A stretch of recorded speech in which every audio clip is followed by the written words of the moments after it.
Nah kan terakhir buat video podcast kayak gini, wah mungkin setahun lah mungkin teh. Assalamualaikum warahmatullahi wabarakatuh. Teman-teman balik lagi bersama saya di ngobrol bareng Lang. Ini nanti uploadnya di mana teh? Ini kan di aku juga nanti di-upload kan? Di teteh? Iya, di aku Okay. ada, di AA ada kan? Enggak lah. Di Harewas aja lah. Kita video pertama di Harewas ya. Iya. Oke. Iya, kayak caranya.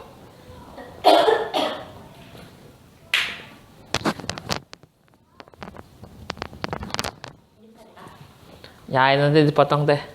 Tadi dulu mah itu gak bisa. Waktu zaman-zamannya belajar video. Jadi betul-betul seadanya. Ya begitulah Proses. Oke. Assalamualaikum warahmatullahi wabarakatuh. Teman-teman balik lagi bersama saya. Ini merupakan video pertama di Harewas Project. Emang betul ya namanya mau Harewas Project? Iya. Serius ya? Serius? Udah dicek untuk username dan lain-lain? Belum. Kita anggap sudah beres ya. Pokok nama di Harewas Project bersama dengan Teh Mala. Tepuk tangan buat Teh Mala. Teh lebih nyaman dipanggil Teh Mala atau Teh As atau Mamah Idan? Kalau buat di talasemi lebih banyak Mama Hidan. Mamah Idan ya. Tapi kalau misalkan ya kadang suka sampai lupa sih. Ya Mama Hidan aja karena Oke, kadang suka lupa kalau dipanggil Mala. Tapi kalau Mama Hidan pasti. Siap. Berarti kita panggil Mamah Idan. Ya. Jadi teman-teman ini video pertama setelah mungkin kita baru ketemu 3 kali ya Teh. Cuma baru bertemu 3 kali dan lebih memang sih beberapa kali juga cuman saya hello lah. Sekarang kita kolaborasi, kita akan membentuk suatu media ya namanya Harewas Project. Dimana ini kita tentang edukasi, sosial, motivasi juga, kemudian juga nanti ada cerita sukses, kemudian juga nanti yang kita ngebahas yang lagi viral-viral di Sumedang ya Teh ya. Iya, betul. Tuh.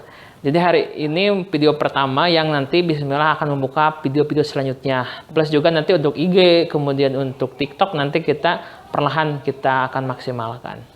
Mama Idan, Ya. kok bisa bertahan dengan kondisi sekarang? Atau enggak gini, itu kan cerita pertanyaan selanjutnya. Sekarang mah ini lebih kepada awal dasarnya dulu. Iya. Apa itu yang disebut dengan thalassemia? Kita ngebahas thalassemia ya. Ya. Thalassemia itu gen yang diturunkan. Sebetulnya bukan penyakit, Tapi gen. Jadi bawaan lahir itu genetik yang diturunkan dari orang tuanya. Kedua orang tuanya, bukan salah satu. Kedua orang tuanya. Iya. Okay. Yang pas lahir itu anak itu pasti ada kelainan. Oke. Nah ini mungkin Mama Idan banyak teman-teman yang belum tahu juga kalau sebetulnya yang disebut dengan genetik, kemudian bentar Teh, Langa kehilangan momen. Kayaknya mendingan diulang deh, kata aku. Siap. Nggak, soalnya gini, dikarenakan Langa sering ketemu dengan Teteh, ngobrol panjang lebar, jadi udah kan kita pembahasan. Bisa ya kayak gitu ya? Iya, jadi disebut pura-pura nggak tahu, tapi kita memang tahu juga. Iya. Nik, welcome.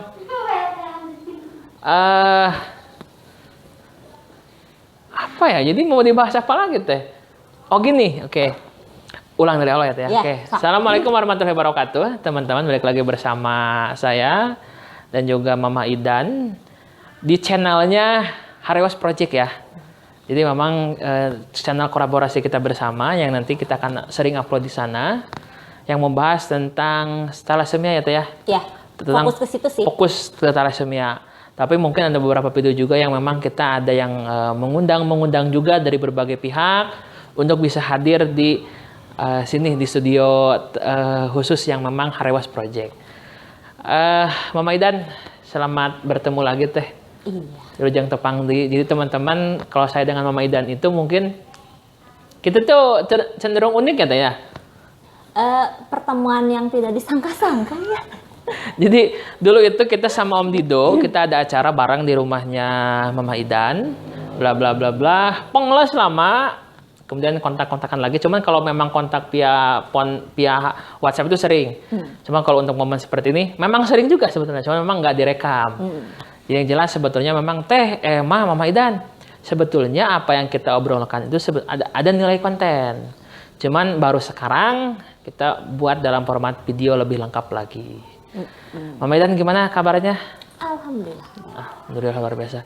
Jadi teman-teman, hari ini kita akan ngobrol tentang thalassemia. Kemudian juga ada faktor penyebab dan lain semacamnya. Jadi nanti kita bahas langsung dengan Mama Idan. Mama Idan, Ya. Thalassemia itu sebetulnya apa? Kelainan darah yang disebabkan dari faktor genetik. Oke, kelainan darah yang disebabkan oleh faktor genetik. Ya. Berarti itu diturunkan? Diturunkan dari orang tuanya.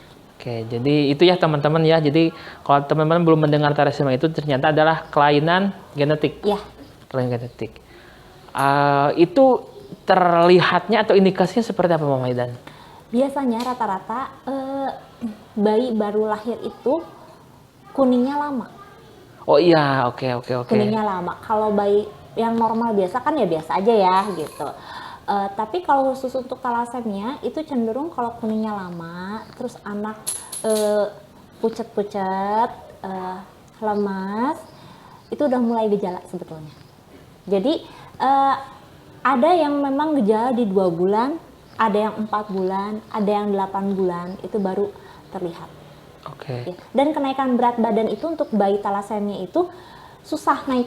Misalkan gini, kalau misalkan bayi normal itu kan bulan pertama ke bulan kedua bisa 1 kilo gitu ya naik. Kalau enggak, ini cuma 2 ons, 3 ons. Untuk perkembangan pertumbuhan pada anak? Iya. Berat badan itu susah naik aja. Oke. Oh, untuk pertumbuhannya ya, bukan perkembangannya, tapi untuk pertumbuhannya. Karena kalau perkembangan itu psikologisnya, kalau pertumbuhan itu tubuhnya. Jadi ada beberapa kelainan yang memang bisa kita lihat secara kasat mata bahwa untuk adik-adik bayi kita yang terkena pejuang thalassemia itu memang kecenderungan dari berat badan itu cenderung susah untuk naik. Iya. Plus juga mungkin kuningnya itu agak lebih lama. Iya. Oke. Nah, jika bayi itu kan cikal bakal orang. Iya. Oke. Jika orang terkena thalassemia atau mungkin juga positif thalassemia, apa yang akan terjadi dalam hidupnya? Udah pasti itu thalassemia itu kan sampai sekarang itu obatnya belum ada loh. Sampai sekarang Sampai belum ada obatnya. belum. Jadi ketika ada teknologi A, B, C, D untuk thalassemia, Belum ada obat yang bisa menyembuhkan thalassemia. ya. Thalassemia itu hanya bisa diperpanjang hidup aja melalui transfusi darah. Jika tidak transfusi darah, maka berarti memang kurang lebih ketergantungan dengan donor darah. Iya, darah. Oke. Jadi orang-orang yang pejuang thalassemia, dia akan menggantungkan hidupnya dari transfusi darah. Iya, betul. Jika tidak transfusi darah, maka istilahnya mah umurnya nggak begitu panjang. Iya, kurang begitu panjang. Oke, itu faktor gen itu seperti apa sih, Mama Idan? Kalau bisa ceritakan, kok bisa gitu orang bisa terkena thalassemia? Jadi gini, kita bisa kalau melihat sejarah thalassemia itu kalau kita jabarkan itu panjang ya, panjang, dan itu bisa dicek di Google, itu ada sejarahnya. Hanya saja sekarang itu manusia-manusia, orang-orang yang memiliki sifat thalassemia itu mulai banyak. Seperti gini, orang yang punya keturunan diabetes, ya kan? Itu pasti dari sananya pembawa sifat. Ada gen? Iya, ada gen, termasuk thalassemia. Tahun sekarang itu, thalassemia itu semakin meningkat, bukan berkurang. Salah satu faktornya kenapa thalassemia di Indonesia, khususnya di Sumedang nih, di Sumedang aja, meningkat itu karena pada saat menikah tidak disertai dengan pengecekan screening talasemia. Jadi karena ketidaktahuan bahwa kalau memiliki sifat, saya positif pembawa sifat talasemia. Sebelum menikah pede aja karena tidak merasa sakit. Karena memang nggak sakit sebetulnya orang talasemia itu. Nggak sakit. Jadi kayak yang tidak membawa sifat, tidak ngerasa bahwa hidup fine-fine aja. Saya pikir menikah dengan Siapapun? Siapapun, anak saya pasti baik-baik aja. Tapi ternyata tidak. Setelah menikah, setelah memiliki anak yang positif talasemi, saya dan suami konsultasi dengan profesor, dijelaskan bahwa saya dan suami saya membawa sifat talasemi. Padahal saya dan suami merasa baik-baik saja loh. No problem. No problem. Gak pernah ada keluhan, Iya. gak pernah ada penyakit berat. Iya. Betul-betul sebagaimana pada umumnya. Iya. Oke, berarti pada waktu tahu bahwa positif berarti semua kaget? Kaget. Karena gak pernah menyangka? Nggak pernah. Nggak sama sekali. Saya aktif, suami aktif. Nggak pernah menyangka bahwa Oke. Itu teh. Kan ini ada disebut dengan, kalau teman belum tahu ya, mungkin juga nanti bisa Teteh jelaskan, bantu jelaskan kembali. Ada disebut dengan positif, ada disebut dengan pembawa sifat. Nah, kalau mungkin nanti bisa tambahkan teh, apa itu pembawa sifat dan positif talasemi itu teh? Nah, kalau misalkan yang terdiagnosanya penyandang, kita sebut penyandang ya, bukan Mau penyandang mau pejuang? pejuang lah Pejuang, ya, oke. Karena buat saya talasemia itu kan bukan penyakit ya, tapi kan kita sedang berjuang ya, berjuang melawan apa yang telah dikasih, yang dikodratkan kepada anak saya, pejuang. Mereka akan seumur hidup transfusi. Seumur hidup transfusi. Umur hidup transfusi. Jadi kerusakan ibarat gini, tubuh kita itu kan memiliki pabrik pembuatan sel darah merah. Anak talasemia itu kodratnya, pabriknya aja rusak. Dari lahir pun. Awal, iya. Jadi ketika dia lahir pun itu sudah kurang lebih tidak seperti yang lain. Iya, tidak normal. Jadi sel yang dihasilkannya itu, kalau orang normal itu sel darah merah yang bertahan dalam hidupnya itu 120 hari. 120 hari. Oke. Ya. Kalau anak talasemia, karena kandungan nilai-nilai sel darah merahnya itu tidak sempurna, maka mungkin akan 60 hari, akan 30 hari, atau bisa 20 hari. Beda-beda. Nah, itu yang menyebabkan cepat matinya sel darah merah yang mengharuskan anak tersebut transfusi. Oke. Jadi teman-teman gini, kalau lihat baca buku biologi ya, apa fungsi dari sel darah merah itu kan pertama dia membawa makanan, sari-sari makanan, kemudian juga membawa sari-sari oksigen. Jadi ketika peran fungsi sel darah merah terganggu, maka oksigen dia akan kekurangan. Iya. Makanan nutrisi pun akan kekurangan sehingga dia akan tidak sesehat seperti yang lain. Iya. Kalau kita makan 120 hari sekali itu sel darah merah ganti dengan Iya, yang baru. betul. 120 hari ganti dengan yang baru, terus seperti itu.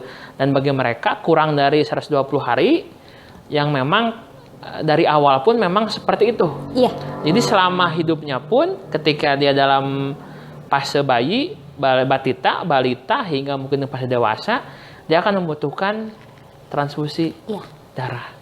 Itu untuk pembawa untuk positif. Untuk positif. Kalau misalnya pembawa sifat, kayak saya, pembawa sifat itu ada dua juga. Ada satu dengan memiliki gejala anemia. Oh, itu anemia bisa termasuk indikasi. Oke. Memiliki gejala anemia, sering lemas, aktivitas udah banyak, cepet capek, ya. Yang kedua, ini yang lebih bahaya nih. Pembawa sifat dengan tidak memiliki gejala apapun. Seolah-olah sehat. Dicek HB 13. dicek HB 14, tapi kan nggak di screening. Itu, dan itu kejadian pada ponakan saya. Ketika di screening, kita screening yuk. Gitu. Saya punya anak 2, yang satu positif thalassemia, yang satu pembawa sifat. Saking penasarannya, saya bawa anak saya yang kedua dan saya bawa ponakan saya screening. Hasilnya, anak saya itu pembawa sifat dengan memiliki gejala anemia yang dimana-mana sewaktu-waktu mungkin membutuhkan transfusi darah. Sewaktu-waktu. Nggak rutin berarti? Enggak. Mungkin ketika dia mengalami kecelakaan atau capek atau sakit berat, nah mungkin baru. Keponakan dicek HB-nya tuh bagus, 13,5, hampir 14. Setelah dicek, dia ternyata pembawa sifat anemia dengan tidak memiliki gejala anemia. Sehat. Oh, ada mau jadi atlet juga bisa. HB-nya bagus. Nggak akan terlihat. Itu yang bahaya sebenarnya ya. Oh, itu justru yang membahaya. Ya, membahayanya gini. Nggak usah screening. Aku kan olahraga apapun dijalani. Ya kan? Ngerasa sehat. Nggak pernah ngerasa ada gejala anemia, pusing-pusing kayak gitu, nggak ada. Kemudian apa yang terjadi jika keponakan saya tidak tahu dia pembawa sifat? Dia akan menikah dengan pembawa sifat, maka anaknya 25% positif. Oke. Jadi gini, Teh, mau kembali dijelaskan Teh. Pertama kan gini, ada yang memang bukan pembawa sifat dan bukan pembawa sifat, maka hasilnya akan tidak membawa sifat. Ya, betul. Jika pembawa sifat dan tidak pembawa sifat, hasilnya kemungkinan pembawa sifat dengan memiliki nggak ada gejala. Oke. Jadi kalau ada pembawa sifat dan yang tidak membawa sifat, berarti kemungkinan dia pembawa sifat dengan tidak memiliki gejala. Ya. Oke. Seseorang yang pembawa sifat tapi tidak memiliki gejala menikah dengan yang biasa, berarti kemungkinan hasilnya akan ada yang timbul normal. Oke, jadi mungkin berapa persen yang memiliki pembawa sifat lagi, tapi ada yang berapa persen yang normal. Oke. Nah, itu yang harus diputus. Itu yang memang perlu kita pencegahan berarti itu. Iya, betul, pencegahan. Kalau yang pembawa sifat dan pembawa sifat menikah, dia akan fix positif. Apakah semua kena? Karena ada kasus memiliki 4 anak semua kena. Bahkan tapi ada juga yang memang setengah-setengah. Iya. Oke. Ada. Dan yang memang udah pasti adalah positif dan positif menikah, anaknya pasti ada yang positif. Iya. Semua. Hampir semua. Karena memang dua-duanya positif. Iya, positif. Dan mungkin pasti dalam satu keluarga itu, entah misalnya anaknya mau 3, anak 4, itu salah satu pasti ada yang kena. Positif. Ada yang positif. Oke. Positif, berarti kalau yang positif kan titik puncak. Oke. Berarti kalau yang positif nikah yang dengan yang biasa, berarti kemungkinan dia pembawa sifat. Iya. Oke, tapi dia tidak melahirkan positif lagi, tapi dia mungkin membawa sifat. Iya. Oke, siap. Ketika, berarti Teteh nggak sadar Teteh adalah mungkin pembawa sifat? Nggak sadar. Suami juga nggak sadar? Nggak sadar. Berarti ketika menikah, saling menyalahkan, saling menuduh, atau seperti apa? Kagetnya seperti apa? Pas anak thalassemia. Ya, ini kan tantangan berat loh bagi orang tua. Iya. Kita itu pas anak tuh, anak ibu thalassemia, gak ada obatnya. Ketika itu dokter loh, profesor. Enggak, itu ada oknum dokter. Iya, profesor bilang menjelaskan yang waktu itu nggak tahu saya lagi kalut ya, maksudnya kalut ketika ibu screening katanya. Hasil screeningnya ini dibacakan di depan kita, ya kita mah kagak tahu ya. Grafik-grafik kayak gitu, berapa persen hasilnya thalassemia aja gitu kan. Ibu katanya gitu. Anak ibu terdiagnosa thalassemia. Langsung to the point. Langsung. Sampai saat ini belum ada obat untuk menyembuhkan thalassemia. Nah, saya kaget. Nah, nggak ada obatnya. Aku pikir gini, setiap penyakit itu pasti ada obat. Ya. Waktu itu di pikiran saya thalassemia itu penyakit. Oke. Penyakit waktu itu kan belum begitu paham kan, awam waktu itu. Udah gitu, karena saya bukan bidang di thalassemia, saya rujuk ke profesor di bidang thalassemia katanya. Yang tadi itu dokter? Profesor. Oh, dua-duanya profesor? Profesor. Cuman kan mungkin profesor juga ada bidangnya. Oke, Ya kan, siap. ada bidangnya. Dirujuklah saya ketemu dengan beliau, dijelaskan di situ thalassemia itu apa, kenapa nggak ada obatnya katanya gitu, karena kelahiran genetik, kodrat. Disaranin waktu itu, saya ditawarin, mau nggak ibu, karena anaknya masih di bawah 10 tahun, waktu itu anak saya 2 tahun kan, cangkok sumsum tulang belakang, dicangkok kan, berarti kan kita harus mencari dulu pendonor cangkokannya dan lain sebagainya. Saya tanya waktu itu kan tahun berapa tuh, masih tahun sekitar 2013-an lah. Oh, dicangkok ya? Iya, yang deket aja katanya gitu, di sebuah rumah sakit? Ya, di negara tetangga katanya. Sebuah rumah sakit di negara tetangga. Prof, kira-kira biayanya berapa ya? Sekitar, waktu itu ya. Sekitar ya, pakai sekitar ya. Sekitar kurang lebih ya. Sekitar 2 M. 2 miliar. Ya kaget ya, maksudnya ya semahal itukah? Karena katanya harus kita kan bolak-balik ke sana katanya, ke negeri tetangga, terus harus ya banyak persiapannya gitu kan. Ya memang tidak mudah juga gitu ya. Terus saya tanya, Prof, apakah 100% yakin sembuh? Tidak, 50-50. Jadi tetap jawabannya nggak mutlak bahwa ini akan sembuh berarti? Iya. Terus saya bilang, aduh gitu ya. Maksudnya kalau misalkan, kalau andaikan bisa sembuh total 100%, wah mungkin toh-tohan. Ya, toh-tohan, uang bisa dicari lah logikanya gitu kan. Entah jual gunung kayak gitu kan. Entah jual apa kayak gitu kan ya. Bisa. Tapi kan karena profesor juga 50-50, kita juga yang gimana gitu ya. Kemudian saya pulang, kita bahas. Terus kalau saya sih sama suami lebih ke yang introspeksi. Kita introspeksi, Allah tuh tidak akan memberikan sesuatu yang memang di luar kemampuan. Iya, di luar kemampuan. Kedua, mungkin teguran juga.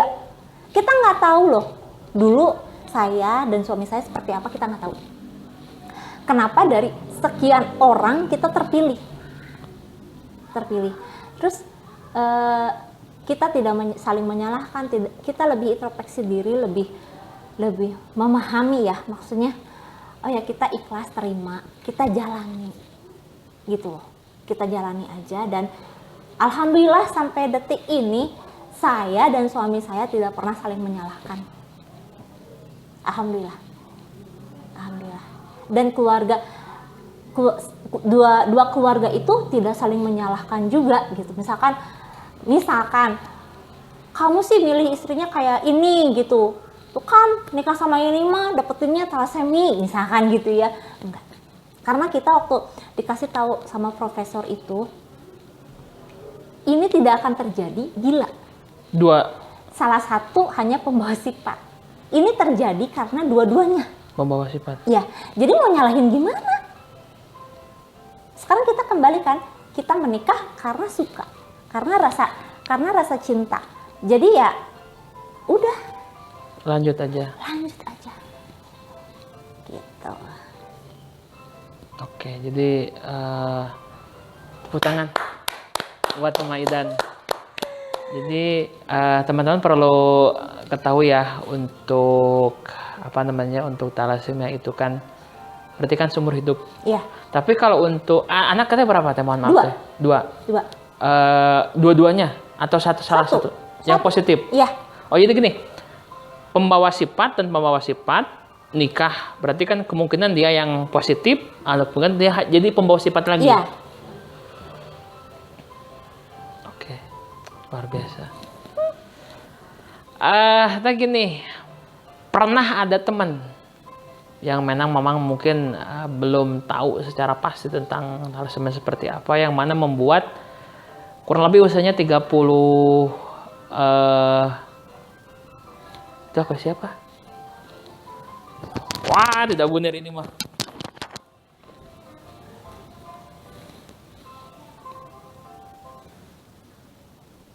Dua 20 menit mau dilanjut teh? Terserah. Dikat sambung gitu. Enggak, maksudnya berarti yang poin ini kita yang urusan kita putus, nanti sambung yang nanti lanjut sambung Ya. gitu. Nih, handphone aku di silent dong. Sahan tadi nelfon? Teh Rina.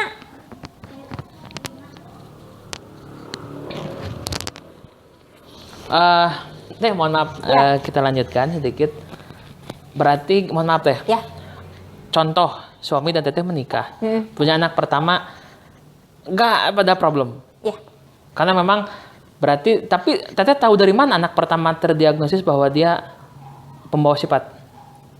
Yang anak pertama, pengidap kali.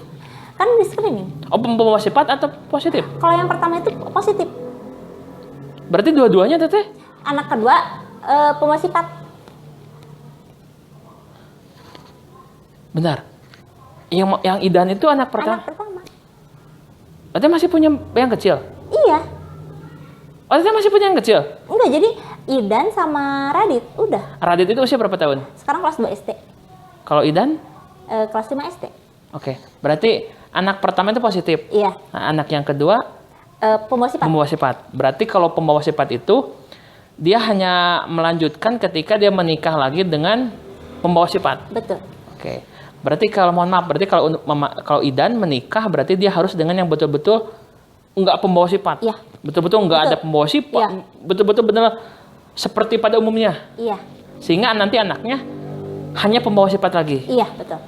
Oke, jadi memang perlu ada perencanaan terbaik juga berarti teh ya. Iya. Oke. Terus ini Mama Idan kemarin teh kebetulan lah ada teman Hah? yang mana kurang lebih usianya 37-an, perempuan, single mother. Pernah lah nggak tawarin, kebetulan lah nggak ada kakak, belum menikah, teh mau nggak sama kakak Langga bla bla bla. Boleh aja, tapi anak saya pejuang thalassemia. Nggak apa-apa, apa namanya, selama memang suka sama suka no problem gitu. Cuman entah kenapa ya teman Langga itu malah sama sekali nggak respon dengan tawaran Langga. Padahal kan siapa yang nggak tahu, siapa tahu mungkin kakak Langga nggak no problem suka gitu. Ini mah memang dia mundur sendiri. Berarti kan plus juga ditanya kenapa, berarti kan kurang lebih itu jadi jawaban kenapa dia bercerai dengan suaminya. Iya. Jadi dua-duanya mungkin masih belum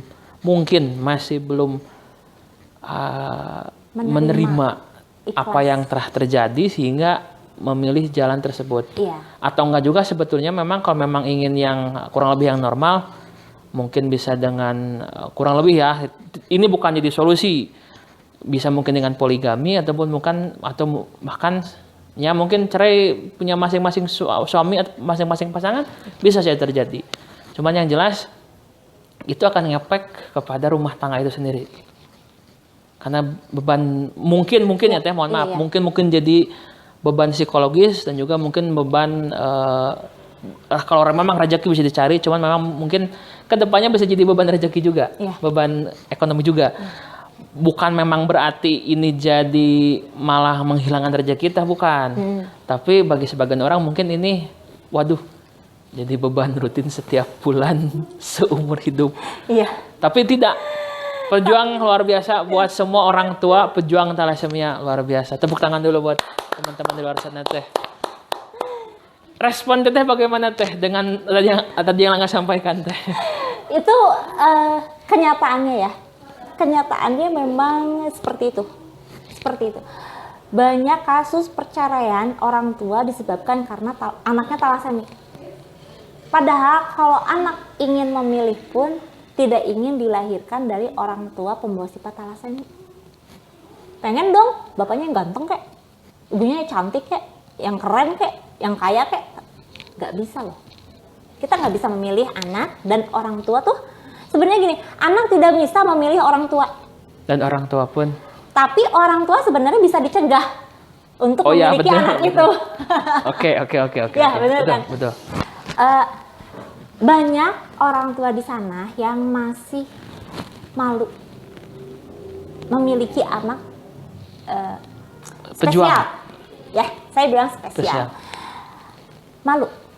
Malu entah karena lingkungan, entah karena omongan orang dan sebagainya. Itu untuk para orang tua di luar sana ya yang memiliki anak spesial, Pejuang.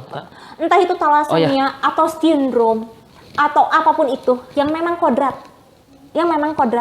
dari Allah gitu, ataupun memang ada yang lagi punten cancer lah atau apa, gak usah malu buat saya. Karena apa? Saya bangga dengan anak saya yang berjuang, bukan melawan takdir, memperbaiki dan bertahan sampai batas akhirnya. Saya berusaha untuk menjadi orang tua yang tanggung jawab. Masa sih waktu mau nikahnya cinta gitu. Setelah anaknya didiagnosa thalassemia, ini salah kamu sih, ini salah kamu, gara-gara nikah sama kamu keturunannya kayak begini. Mungkin si ibu ada omongan ke situ sih, sehingga down, mentalnya akan jatuh. Maksudnya gini, ibu mana yang tidak ingin memiliki keturunan yang sempurna secara fisik ya, maksudnya yang tidak memiliki penyakit apa-apa. Tapi ketika anak thalassemia itu rata-rata, kenapa yang harus disalahkan itu perempuan ya? Oh gitu. Kan lu yang hamil. Oh. Ngerti gak sih? Tapi kalau dipikir secara emosional dari pihak cewek nih, kan lu yang nanam saham. Iya betul. Iya kan? Kan benihnya tidinya. Iya. Lamun benihna bututnya butut gitu loh, logika. Kan nggak bisa gitu. Tapi kalau memang kembali lagi pada orangnya, kalau misalnya nggak ikhlas, nggak bisa menerima takdir dan tidak mau introspeksi diri, apakah itu bentuk teguran sama Allah untuk memperbaiki kehidupan kita lebih baik? Itu akan susah. Akhirnya endingnya itu akan saling menyalahkan yang udah. Dan perlu diingat ini para orang tua, karena saya dekatkan dengan anak-anak thalassemia yang udah dewasa. Ketika ditanya, anak itu seumur hidupnya akan memiliki beban mental, beban dalam hatinya. Gara-gara saya, orang tua saya nggak bahagia. Sedih nggak sih? Sekarang gini, anak-anak sendiri punya masalah yang harus rutin transfusi, harus mendengarkan celotehan orang-orang, entah itu di sekolah atau di lingkungannya. Melihat pandangan mata orang yang berbeda aja sama dia udah ngerasa down loh. Apalagi sekarang punya rasa bersalah seumur hidupnya ketika gara-gara dia orang tuanya bercerai. Ada. Berarti beban mentalnya tinggi, berat juga berarti itu. Bebannya berat banget, berat. Kan anak-anak rata-rata banyak tertutup ya. Mungkin di sana yang bergaul itu anak-anak thalassemia itu yang bergaul, yang mau sosialisasi itu keren. Berarti dorongan keluarganya itu support sistemnya tuh sangat luar biasa. Berarti mereka ketemu dengan orang-orang yang tepat yang bisa membuat mereka bangkit. Tapi berapa persen? Selanjutnya kan mereka diam di rumah, malu, minder. Kembali lagi, yang teman alangga itu berarti otomatis minder ya? Mungkin. Emaknya minder, apalagi anaknya. Berarti emaknya juga udah merasa, oh ya betul, karena dia mundur langsung ya? Iya. Dia mundur, jadi mungkin belum saatnya dia membuka lagi untuk yang baru. Cuman yang jelas, kan saya Langa sendiri nggak tahu ya Teh ya. Mungkin saja Kakak Langa itu menerima, ini mah kan belum apa-apa dia udah next mungkin. Tapi memang nggak bisa menyalahkan. Ya, mungkin belum jodohnya juga kali ya. Ya. Cuman yang jelas tetap semangat untuk semua para pejuang thalassemia dan juga pada orang tuanya, tetap luar biasa.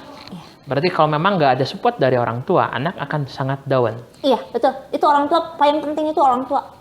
Kalau orang tuanya pede, pede, ya orang mau ngatain apa-apa juga pede, duluan. Anak juga pede.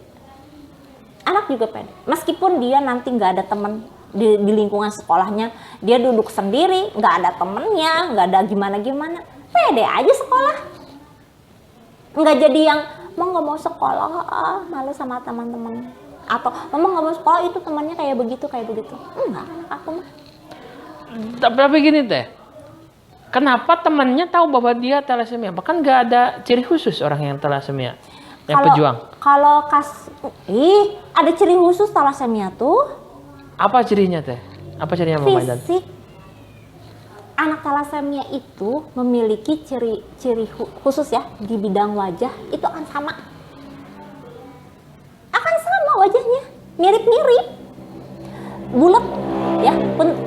Maaf, enggak bermaksud untuk Body shaming ya. Body shaming. Enggak. Cuman memang secara di medis juga itu akan memiliki ciri khusus seperti punten, batang hidungnya ini ya enggak mancung.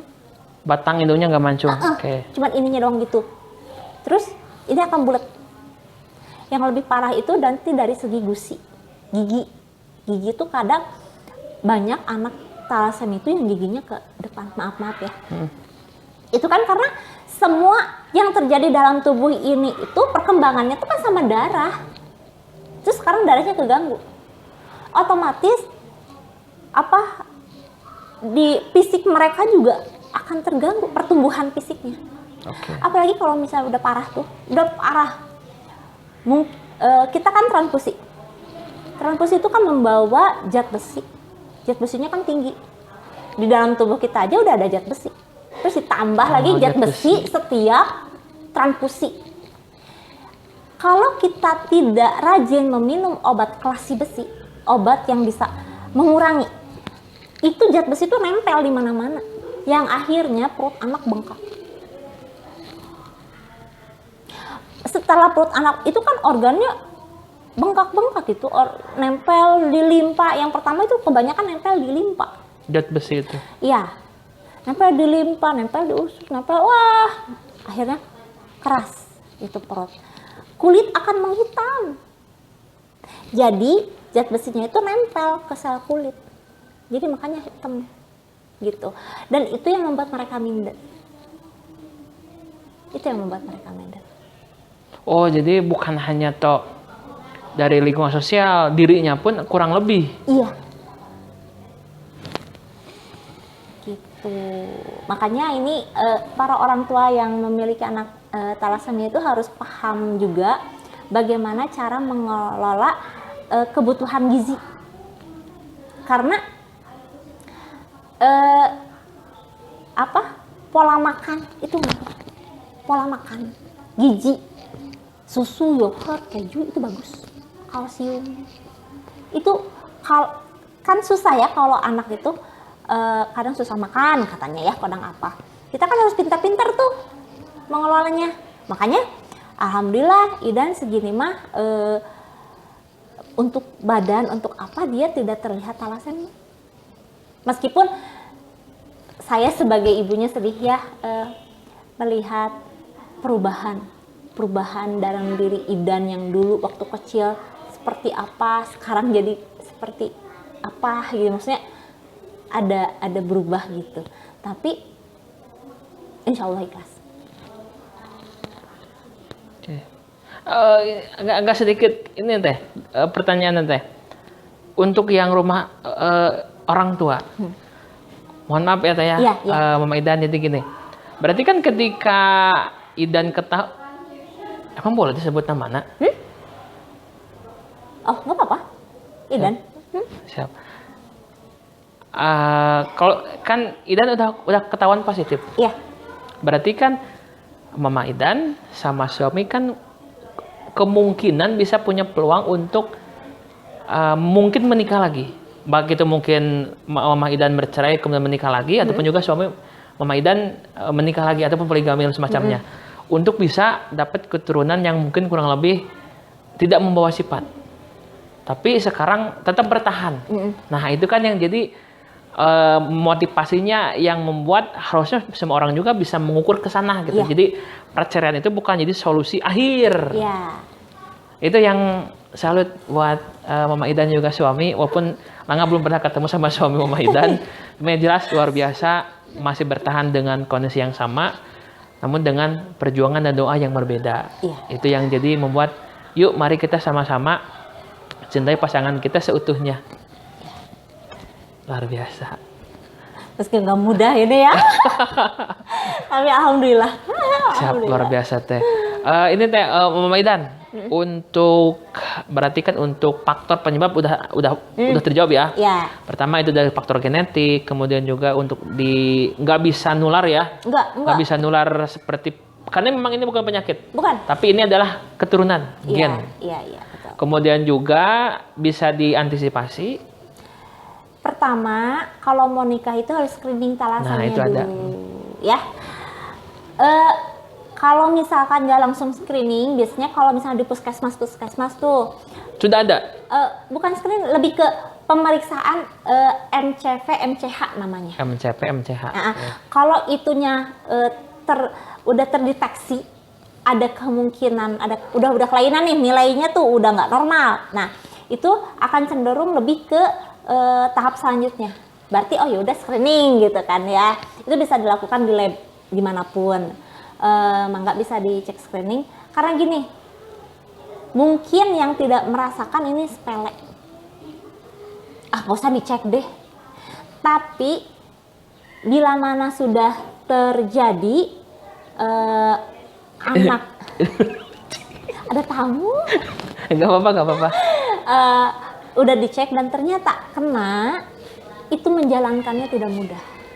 Itu tidak mudah. Makanya disarankan tuh daripada berujung sesuatu hal yang diharapkan, mending cek dulu aja.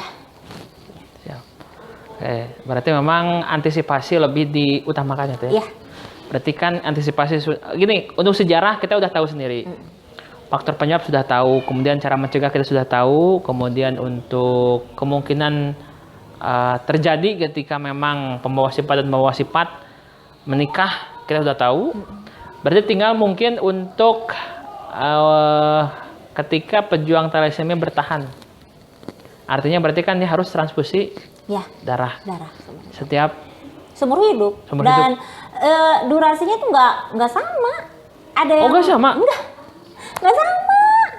Ada yang memang bisa bertahan sebulan sekali. Ada yang memang bisa bertahan dua minggu sekali. Seminggu sekali juga ada. Seminggu sekali dia harus transfusi.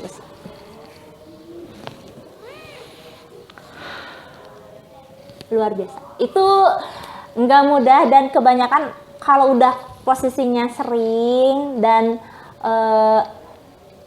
maaf mungkin perekonomiannya kurang, itu yang menyebabkan orang tua tuh emosi. Ada yang kayak gitu ke rumah sakit lagi. Mungkin memang kalau sekarang transfusi obat kalsi besi itu kan alhamdulillah sudah di-cover sama BPJS. Tapi kan memang angkot dan makan tidak di-cover sama BPJS. Nah mungkin itu kan sekarang kalau misalnya ke rumah sakit aja ongkos dan makan sekali jalan 100.000 lah, taruh 100.000. Terus ini harus 4 kali dalam 1 bulan. Itu udah 400.000. Buat orang lain mungkin itu berat. Menyebabkan faktor salah satu yang banyak perceraian rumah tangga orang tua thalassemia itu mungkin itu ekonomi. Karena berefek juga kepada ekonomi. Berarti bagi rumah yang jauh dari fasilitas kesehatan akan sangat berat. Akan sangat berat. Yang itu yang dari Surian. Ada. Kan itu perbatasan ya. Suriannya tuh jauh lagi. Untuk ke Sumedang aja ongkos berapa? Sedangkan menurut BPJS kan itu harus sesuai ini ya, Paskes ya. Maksudnya ini kan wilayahnya Sumedang, bukan wilayah kota sebelah. Nggak bisa. Ya Allah Gusti. Meskipun lebih dekat ke kota sebelah, tetap aja kan harus ke Sumedang ke sini. Nggak bisa. Gitu kondisinya. Berarti ketika Paskesnya Puskesmas Surian ke Sumedang itu kan jarak kurang lebih 2 jam. Untuk macet. Macetnya moal. Sok aya wae kan mobil, mun aya mobil agung truk mogok. Ya, bisa. Panjang kan. Luar Oke. biasa ya. Berarti memang untuk transfusi berarti kan tergantung orangnya. Ya. Berarti kan apakah mungkin seminggu sekali atau sebulan berapa kali? Dan kalau untuk obat sendiri kan berarti ditransfusi itu langsung sekaligus obat? Enggak. Biasanya kita transfusi dulu, nanti 3 hari atau 4 hari kemudian itu pengklaiman obat. Harus ke Sumedang lagi? Iya. Harus ke Sumedang lagi. Berarti kalau kurang lebih sebulan itu kalau 4 kali transfusi berarti 5 kali. Enggak, 5 kali kan kalau obat itu sebulan. Oh. Untuk dosis sebulan. Sebulan. Iya.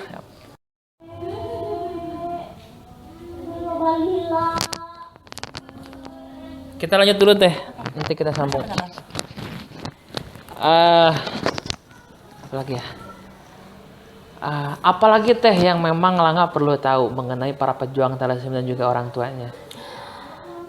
Kalau untuk dari segi Dan juga untuk teman-teman. Ya, untuk aku lebih senang sebenarnya gini, minta untuk lingkungan ya, untuk anak talassemianya, untuk kita tuh sebagai orang sosial ya, kita sebagai orang sosial yang bila ada orang kerabat kita, tetangga kita yang terkena thalassemia, itu mohon sekali tidak dihujat.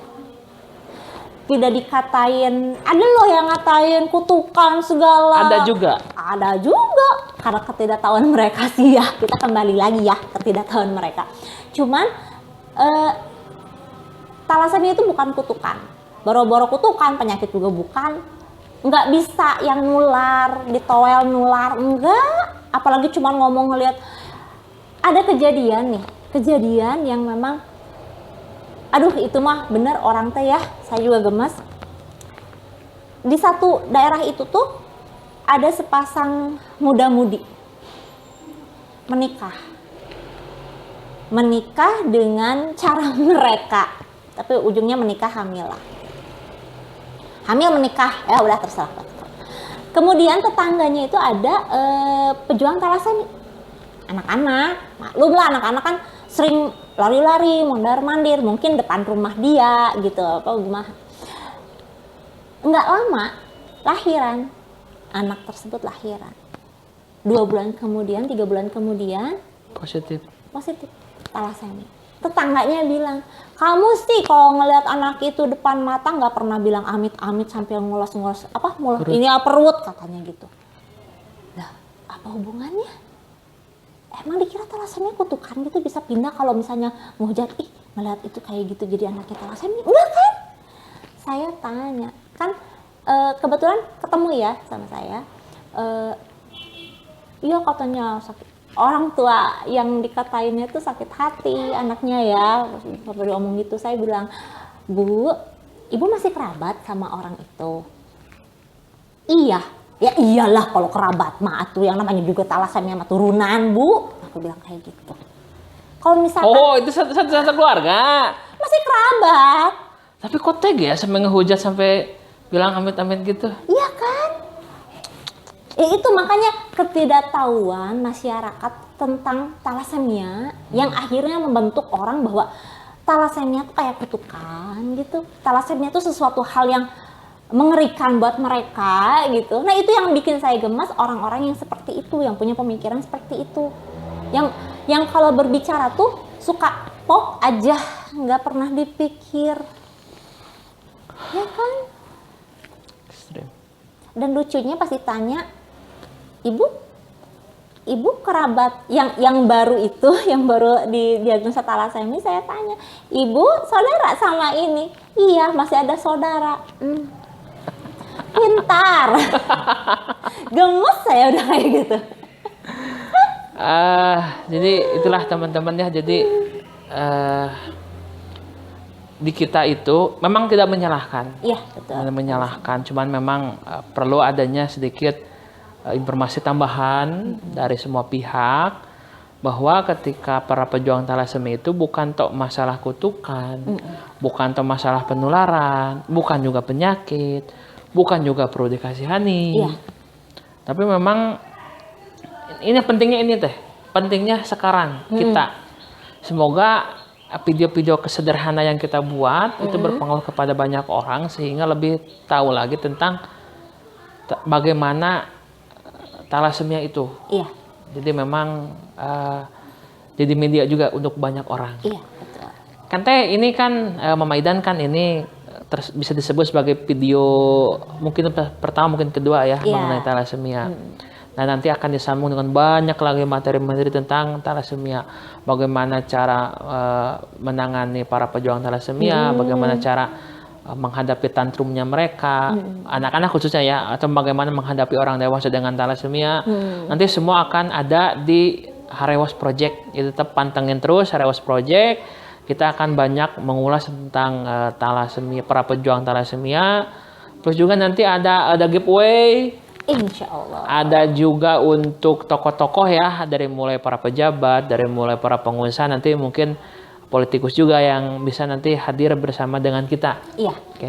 Nanti dipandu spesial oleh Mama Idan ataupun juga oleh saya pribadi, ataupun juga nanti ada beberapa para pejuang talasemia yang bisa ikut juga hadir dan mengisi ruang-ruang media di Harewas Project. Iya. Terakhir Mama Idan, apa yang Mama Idan sampaikan kepada banyak orang di luar sana? Buat anak-anak pejuang talasemia, tetap jangan patah semangat. Kita tidak sendirian. Banyak orang yang peduli di luar sana, yang mensupport kalian. Lebih banyak terbuka.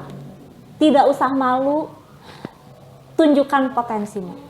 Kalau saya dengan anak-anak talasemia Sumedang, saya bilang gini, no lebay, no drama. Gak boleh ada lebay, gak boleh ada drama. Iya. Oke, luar biasa. Mama Idan, thank you. Iya.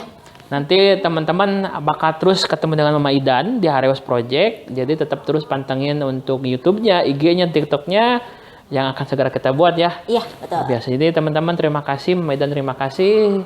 See you the next video. Assalamualaikum warahmatullahi wabarakatuh. Nah, begitu.